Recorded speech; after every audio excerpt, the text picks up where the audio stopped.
नमस्कार, आप देख रहे हैं 10 न्यूज़ नेटवर्क। मेरा नाम है रंजन अभिषेक। 18वीं लोकसभा चुनाव को लेकर द्वितीय चरण का मतदान आज लगभग संपन्न हो चुका है और गौतम बुद्ध नगर समेत उत्तर प्रदेश की 8 लोकसभा की सीटों पर आज मतदान संपन्न हुआ।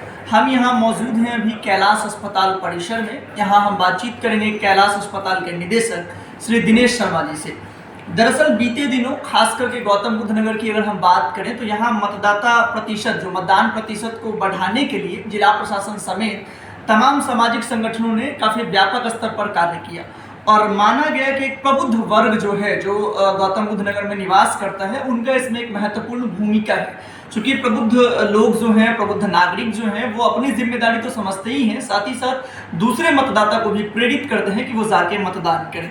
तो इसी कड़ी में हम बात करेंगे दिनेश शर्मा जी से और चूँकि इनसे बात करना इसलिए खास है क्योंकि आज अभी मतदान संपन्न हुआ है और क्षेत्र में, इस पूरे लोकसभा क्षेत्र में इनका व्यापक जनसंपर्क भी है।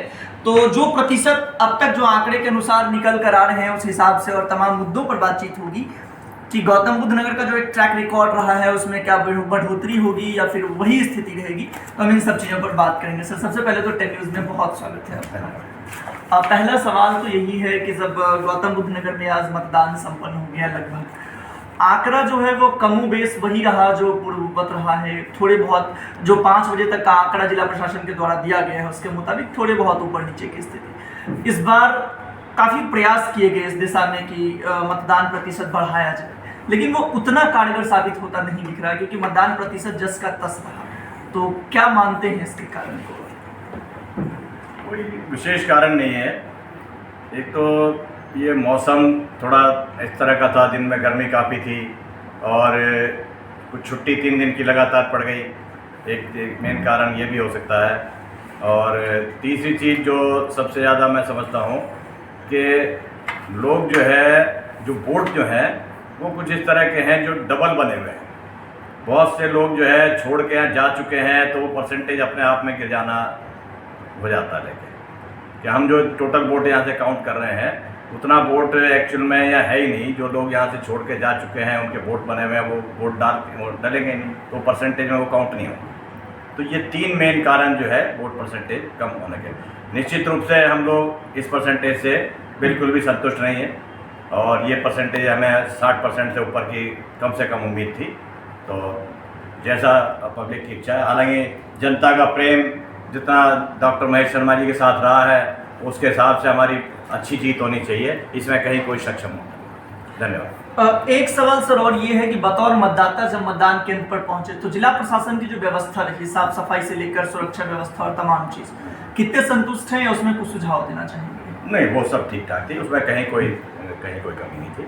वो सब व्यवस्था ठीक थी, कहीं कोई अप्रिय घटना नहीं हुई किसी भी तरह की। ये भी बहुत है, एक चुनाव सब ठीक ठाक से निमट जाए, ये एक अपने आप में बड़ा संतुष्टि का कारण है। 10 न्यूज़ नेटवर्क की टीम ने आज के पूरे मतदान को लगभग कवर किया है गौतम बुद्ध नगर के अलग अलग क्षेत्रों में जाकर।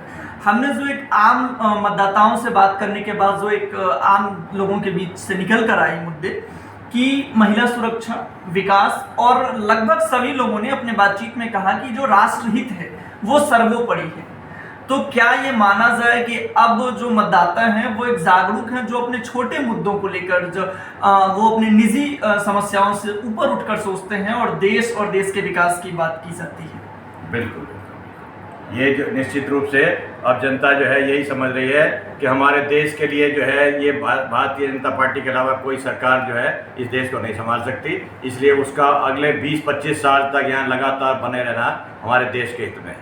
देश जब भी तरक्की करेगा और देश का विश्व में नाम जब भी होगा जब भाजपा की सरकार रहेगी और उसी के अंदर ये सब काम हो सकते हैं, अन्यथा ये सारे जितनी मेहनत अब तक की है ये सारी निरर्थक साबित हो जाएगी। एक आखिरी सवाल है, यहाँ से मौजूदा सांसद हैं डॉक्टर महेश शर्मा जी। वो पूर्व में 2 बार सांसद रह चुके हैं, मोदी सरकार में केंद्र में मंत्री रहे हैं और अब की बार हैट्रिक लगाने की बात चल रही है।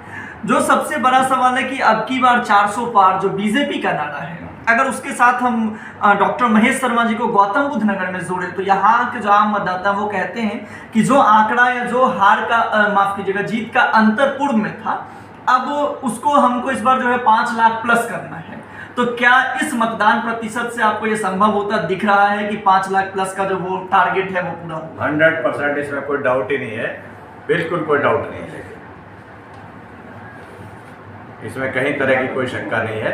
यह आंकड़ा निश्चित रूप से इससे ज़्यादा होगा, लगभग 5 क्रॉस करेगा ये, लेकिन तो 5 से ऊपर कितना होगा ये बंद हो चुका है। तो ये एक हमारे साथ जो दिनेश शर्मा जी थे, हमने इनसे बातचीत किया, क्योंकि एक प्रबुद्ध नागरिक के तौर पर, एक प्रबुद्ध मतदाता के तौर पर बहुत सारी जिम्मेदारियां होती है आपकी।